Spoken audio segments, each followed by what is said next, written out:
नमस्कार दोस्तों, हमारे चैनल पर आप सभी का स्वागत है। आप लोग कहानी कहाँ कहाँ से देख रहे हो, कमेंट करके ज़रूर बताइए। कहानी पसंद आई तो वीडियो को लाइक और चैनल पर पहली बार आए चैनल को सब्सक्राइब करना ना भूलिए। यह मेरी ज़िंदगी में होने वाला सबसे अजीब कहानी है और शायद इसके बाद और कोई अजीब कहानी हो भी नहीं सकती थी। और मैंने इतनी हिम्मत नहीं थी। मेरा नाम रितिका है, मैंने एमए किया हुआ है। हमारा इस दुनिया में कोई नहीं था क्योंकि मेरी माँ किसी की दूसरी पत्नी थी और वो मेरी माँ को घर से निकाल चुका था। उसने मेरी माँ की खूबसूरती देखकर शादी की थी और उस टाइम पे मैं भी पैदा हो गई थी। लेकिन जब उसकी पहली पत्नी को पता चला तो उसने मेरी माँ को घर से निकाल दिया। शादी तो वैसे ही रजिस्टर नहीं थी क्योंकि उसने झूठ बोला था कि उसकी ये पहली शादी है। उसने कहा कि मेरी पहली पत्नी मुझे छोड़ के चली गई तो मेरे सारे परिवार में कोई इज्जत नहीं रहेगी और गरीब भी हो जाऊंगा क्योंकि सब कुछ मेरी पत्नी के नाम था। वह इंसान बड़ा ही अजीब था तो मेरे बाप, लेकिन उसमें इतनी हिम्मत ही नहीं थी। उसने हमें अकेला छोड़ दिया। मेरी माँ पहले लोगों के घरों में काम करती रही, मुझे पढ़ाया लिखाया और उसके बाद बीमार होकर बिस्तर पर पड़ गई। अब मेरी बारी थी कि मैं उनकी मदद करती और मैदान में आई और बच्चों को ट्यूशन पढ़ाती थी, स्कूल में पढ़ाती थी। लेकिन इस तरह से घर नहीं चलता था क्योंकि मेरी माँ की दवाइयाँ भी आती थी जो बहुत महंगी थी। उसके अलावा डॉक्टर ने कहा था कि उनके खाने पीने का भी बहुत अच्छे से ध्यान रखा जाए और इन सारी चीज़ों में बहुत पैसे लगते हैं। उनको क्या बीमारी थी किसी को कुछ पता ही नहीं लग रहा था। वह हर समय बिस्तर पर पड़ी रहती थी। शायद उनका मर्ज उनका दुख ही था। मोहब्बत ने उनको ऐसा बना दिया था। माँ मुझे कहती थी कि जब तक मैं जिंदा हूँ तू किसी से शादी कर ले ताकि मैं सुकून से मर सकूं। लेकिन माँ को मैंने बोल दिया था कि जब आपने शादी की और आपके साथ क्या हो गया, अब मैं कभी किसी से शादी नहीं करूँगी। जब माँ ने पापा से शादी की थी तो मेरी माँ को नहीं पता था कि वो पहले से शादीशुदा है। मैंने सोच लिया था कि मुझे कोई ऐसी नौकरी करनी चाहिए जिससे मुझे महीने के पैसे मिल सके। इस तरह प्राइवेट स्कूलों में पढ़ाकर घर का खर्चा नहीं चलेगा, स्कूल में ट्यूशन कुछ नहीं होने वाला। फिर मुझे मेरी एक दोस्त ने एक नौकरी के बारे में बताया कि वहाँ का मालिक बहुत अच्छा है, वो तुम्हें नौकरी ज़रूर देगा। मैं वहाँ गई और मैंने उस मालिक को देखा तो मैं हैरान हो गई। मुझे लगा कि मालिक नहीं, मालिक का बेटा है। लेकिन उसने कहा कि वो यहाँ का मालिक ही है। उसकी उम्र शायद 30 साल होगी। उसका नाम राहुल था। वो बहुत खूबसूरत इंसान था। मैंने उससे अपने बारे में कुछ ज़्यादा नहीं बताया था। यह आपस से पहले जो लोग आए हैं उन्होंने काफ़ी सारा कोर्स भी किए हैं और मैं सुबह से बैठा हूँ। मैंने इतने सारे लोगों को रिजेक्ट कर दिया जिनकी क्वालिफ़िकेशन आपसे ज़्यादा थी। लेकिन पता नहीं क्यों मुझे ऐसा लगता है कि आपको इस नौकरी की ज़्यादा ज़रूरत है। वो अच्छा इंसान था। कहते हैं कि अच्छे इंसान दूसरों के दुखों का अंदाज़ा लगा लेते हैं। उसने भी अंदाज़ा लगा लिया था। मैं वाकई मजबूर थी। उसने मुझे नौकरी पर रख लिया। जब मैं ऑफिस में आकर बैठी तो मुझे एक लड़की ने कहा, अजीब बात है, सुबह से इतने ज़्यादा काबिल लोग रिजेक्ट करने के बाद तुम्हें रख लिया। वही तुम्हारी शक्ल देख के ही रखा गया है ना। तुम वैसे तो बहुत खूबसूरत हो लेकिन तुमने कपड़े बहुत साधारण पहने हुए हैं। कल से अच्छे कपड़े पहन के आना। खूबसूरत तो मैं थी लेकिन मुझे नहीं लगता था मेरी खूबसूरती देखी थी क्योंकि उसने तो मुझे नज़र भर के देखा भी नहीं था। वह तो मेरे फाइल को ही एक तरफा देख रहा था, बस आखिरी में एक दफ़ा देखा था। और एक औरत मर्द की नज़र को पहचान लेती है। उसकी नज़र ऐसी वैसी नहीं थी। मैंने उस लड़की की बातों पर ज़्यादा ध्यान नहीं दिया। ऑफिस में काम करती रही। मुझे कभी छुट्टी चाहिए होती थी तो मैं सर को बोल देती थी कि सर मुझे छुट्टी चाहिए। कभी कभी तो ऑफिस की गाड़ी में बिठाकर मुझे घर भी भिजवा देते थे। मुझे लगा कि मेरे साथ ही इस तरह का रवैया है, लेकिन बाकियों के साथ भी उनका ऐसा ही रवैया था। इसका मतलब है कि वह बहुत अच्छे इंसान थे। उन्होंने मुझे एक फ़ाइल दी और कहा, इसको बहुत अच्छे से पढ़ना और इस पर काम करना और इस फाइल बहुत इम्पोर्टेंट है। मुझे मेरी माँ की कॉल आई। मैंने अपनी माँ का फ़ोन उठाया और माँ ने मुझे बोला कि मेरी तबीयत ख़राब है। तो कि अगर उनको किसी भी चीज़ की ज़रूरत है वे मुझे तुरंत फ़ोन करके किसी भी तरह पहुंच जाऊंगी। उन्होंने मुझे फ़ोन किया और कहा कि बेटा मेरी तबीयत ख़राब हो रही है। मैंने कहा कि मैं 1 घंटे में आ जाऊंगी। मैंने माँ से पूछा कि ज़्यादा तबीयत ख़राब तो नहीं है। मैंने माँ से बोला कि अगर मैंने ये काम टाइम पर पूरा कर लिया तो मैं सर बहुत खुश हो जाएंगे। आपको तो पता ही है वो बहुत अच्छे इंसान है और उसके लिए इतना तो करना चाहिए ही। मैं अपने काम में इतना मसरूफ़ हो गई, मुझे वक्त का पता नहीं चला। थोड़ी देर बाद मैंने माँ को फ़ोन किया तो फ़ोन नहीं उठाया। बेल जा रही थी पर फ़ोन नहीं उठा रही थी। मैं परेशान हो गई। सर भी वहाँ से जा रहे थे और मैं ऑफिस के बाहर खड़ी थी। मैं रिक्शा का इंतज़ार कर रही थी लेकिन रिक्शा नहीं मिल रही थी। सर ने मुझे परेशान देखा तो उन्होंने पूछा कि क्या हुआ। मैंने बताया माँ का फ़ोन आया था, मैं काम में व्यस्त होने के कारण मैंने माँ का फ़ोन नहीं उठाया और अब माँ फ़ोन नहीं उठा रही है, वो बिस्तर पर पड़ी है। उन्होंने मुझे कहा कि चलो मैं तुम्हें घर छोड़ देता हूँ। मुझे घर छोड़ने के लिए आए और वहाँ से जाने लगे। जब मेरे चिल्लाने की आवाज़ सुनी के वापस अंदर आए और क्योंकि मेरी माँ इस दुनिया से जा चुकी थी। मैंने अपना सिर पीटना शुरू कर दिया कि क्यों मैं पहले नहीं आई, अपनी माँ से मिल लेती, उनको बचा लेती, उनको डॉक्टर के पास ले जाती। मेरी हालत बहुत ख़राब हो गई, मैं बेहोश हो गई। मुझे पूरे 1 हफ्ते के बाद होश आया, तब तक मेरी माँ का अंतिम संस्कार हो चुका था। ये सब कुछ राहुल सर ने किया था। उन्होंने मुझे कहा कि किसी और चीज़ की ज़रूरत हुई वो मुझे बताना, पर वो पहले ही मेरे लिए इतना कुछ कर चुके थे तो मुझे और कुछ बताते हुए शर्म आ गई। जबकि मेरे मसले को भी शुरू हुए थे। पता नहीं वह किस तरह मुझे उठाकर अस्पताल लेकर गए और कि कोई आपको मदद के लिए अपनी उंगली पकड़ा दे तो आप उसका बाजू पकड़ लो। इसलिए मैं उनको नहीं बताना चाहती थी, लेकिन मेरे साथ अभी और बहुत सारे मसले थे। मैंने उनको कह दिया कि और कुछ नहीं, सब ठीक है, लेकिन मेरे पास रहने की कोई जगह नहीं थी।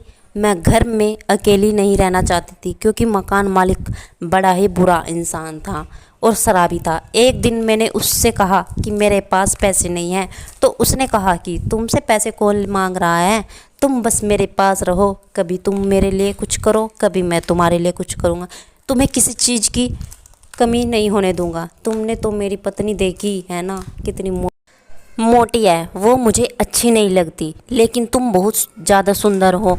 मुझे पता चल गया कि उसकी नीयत ठीक नहीं है, इसलिए मैंने वो घर छोड़ दिया। उस घर में जो भी सामान पड़ा हुआ था मैंने उसके हवाले कर दिया, क्योंकि 2-3 महीने का किराया नहीं दिया था। अपना थोड़ा सा सामान लेकर मैं अपने साथ ऑफिस ले आई। सब मुझे देख रहे थे, देखकर सब हैरान थे कि ये तुम्हारे पास इतना बड़ा बैग क्यों है, तुमने क्या यहाँ से कहीं जाना है। तो मैंने कहा कि मैंने किसी रिश्तेदार के घर जाना है, लेकिन मैंने छुट्टी नहीं ली थी। सोचा ऑफिस के शाम के टाइम मैं छुट्टी ले लूँगी, उसके बाद देखूँगी कहाँ जा सकती हूँ। सारे लोग ऑफिस से निकल गए और मैं ऑफिस में ही छुप गई। मैंने पूरी रात ऑफिस में गुजार दी। 2-3 दिन इसी तरह गुजर गए। मैं ऐसे ही करती रही, ऑफिस में ही कहीं छुप जाया करती थी और वहीं पर सो जाया करती थी। लेकिन ये बात राहुल सर को पता चल गई।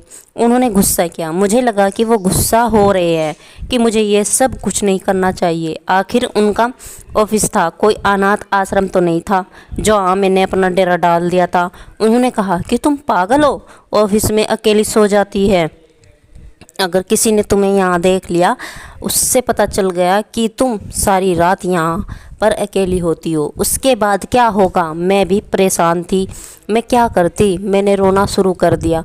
मेरी नौकरी इतनी भी अच्छी नहीं थी कि वह स्टाफ नहीं हो तो काम करती थी, लेकिन जो अगर मैं किराए पर कोई जगह ले लेती तो शायद वहाँ रह सकती थी, लेकिन वह भी तो अकेले रहने वाली बात थी और मैं आज तक अकेले नहीं रही थी।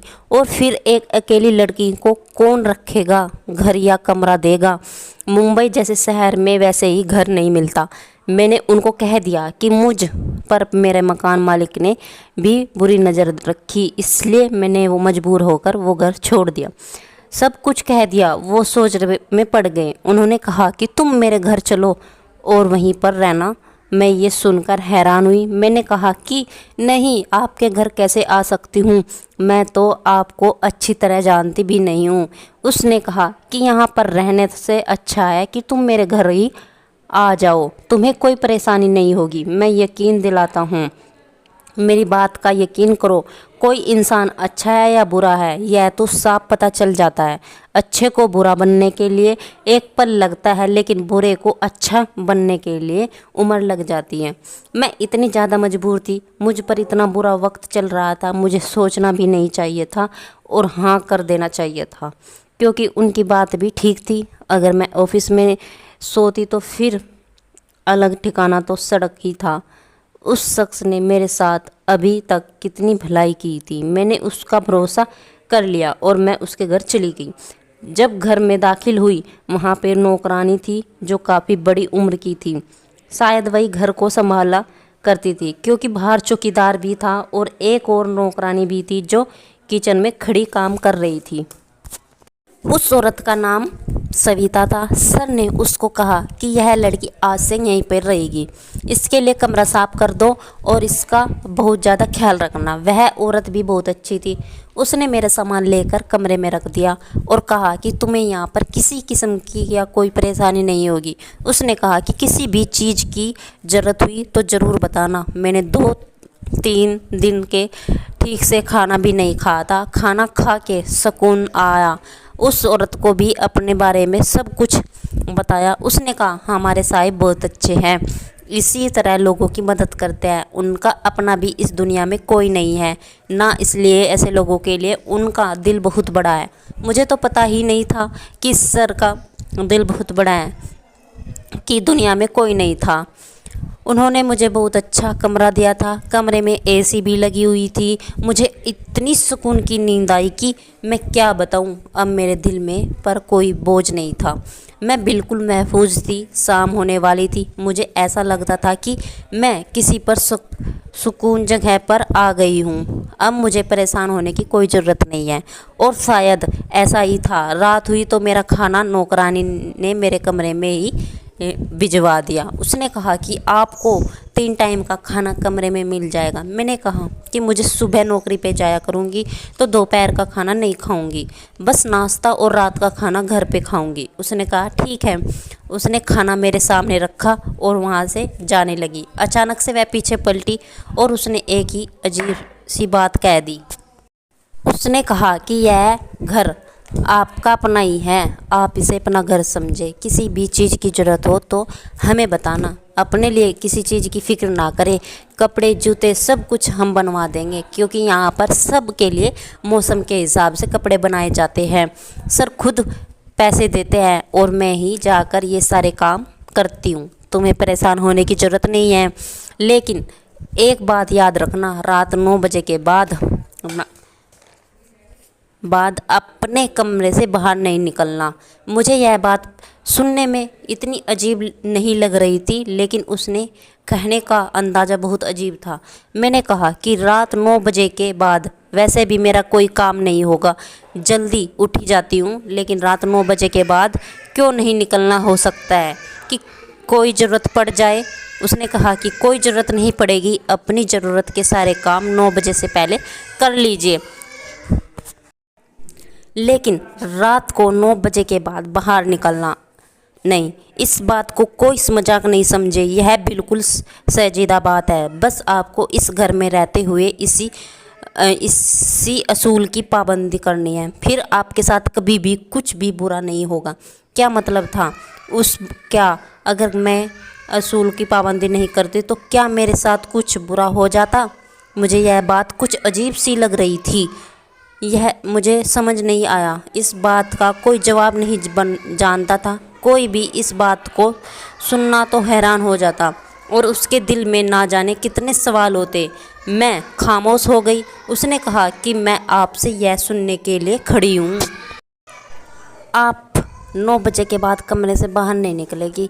आपको इस बात का एतराफ़ करना होगा ताकि आपको इस बात की संजीदगी का पता चले। मैंने कहा कि ठीक है, मैं 9 बजे के बाद कमरे से बाहर नहीं जाऊंगी, मैं वादा करती हूँ। उसने कहा कि बिल्कुल ठीक है, मैं 9 बजे के बाद कमरे से बाहर नहीं जाऊंगी, मैं वादा करती हूँ। उसने कहा कि बिल्कुल ठीक है, आप बहुत अच्छी इंसान हैं, भगवान आपका यहाँ वक्त अच्छे से गुजारे। मैं हमेशा ही यही नहीं रह सकती, अपने लिए कुछ ना कुछ करना पड़ेगा, थोड़े पैसे जमा हो जाए तो यहाँ से चली जाऊंगी। उसने कहा कि यहाँ तो आपके मामले हैं, भवन आपके लिए आसानी करे, अब ये यहाँ से चलती हूँ, किसी चीज़ की ज़रूरत है तो वो भी बता दे। मैंने कहा कि नहीं, किसी चीज़ की ज़रूरत नहीं है, मैंने खाना खा लिया है, कमरे के अंदर ही बाथरूम भी था, ज़रूरत की चीज़ मौजूद थी, कमरे में टीवी भी था और एसी भी थी। लेकिन अभी तो सर्दियों का मौसम आने वाला था, पानी पीने के लिए भी अंदर ही पानी रखा गया था। वैसे भी 9 बजे के बाद मुझे बाहर निकल के क्या करना था, मैं जल्दी सो जाती थी। मेरी माँ ने आदत डाल रखी थी, सुबह उठ जाती थी, जल्दी उठ जाती थी, पूजा करती थी और ऑफिस के लिए निकल जाती थी। यहाँ पर भी मेरी यही रूटीन था। आज की रात तो पूरा सुकून से गुजर गया। माँ की बहुत याद आ रही थी, लेकिन इस बात पर खुश थी कि मेरी इज्जत और महफूज है, वरना मैं कहाँ जाती, क्या करती, कुछ नहीं पता। जो रात मैंने ऑफिस में गुजारी थी, मैं उनसे बहुत डरती रहती थी, मुझे अच्छे से नींद भी नहीं आती थी। बहुत दिनों के बाद मुझे अच्छे से नींद आई है। राहुल सर ने बोला था कि ऑफिस वालों को ये बात मत बताना कि तुम मेरे घर रहती हो, नहीं तो मैं तुम्हारे बारे में उल्टी सीधी बातें बनाएंगे। अगर ऑफिस में मुझे कोई पूछेगा तो मैं बता दूंगी मैं अपने घर रहती हूँ। सर बहुत अच्छे थे, वे ऑफिस में मेरे साथ ऐसे रहते थे कि जैसे कि हम एक दूसरे से दूर रहते हैं। राहुल सर ने मेरे लिए वैन वाला लगा दिया था जो मुझे घर छोड़ने व लेने आएगा। एक दिन बहुत अजीब बात हुई, मैंने सर को रोते हुए देखा। मैं हैरान रह गई, मर्द लोग बहुत मुश्किल से रोते हैं, इस तरह ऑफिस से और इस तरह ऑफिस में बैठकर भला कौन रोता है। ऐसी क्या बात हो गई, उनके रोने का तरीका ऐसा था कि जैसे कोई बेबसी से रोता है।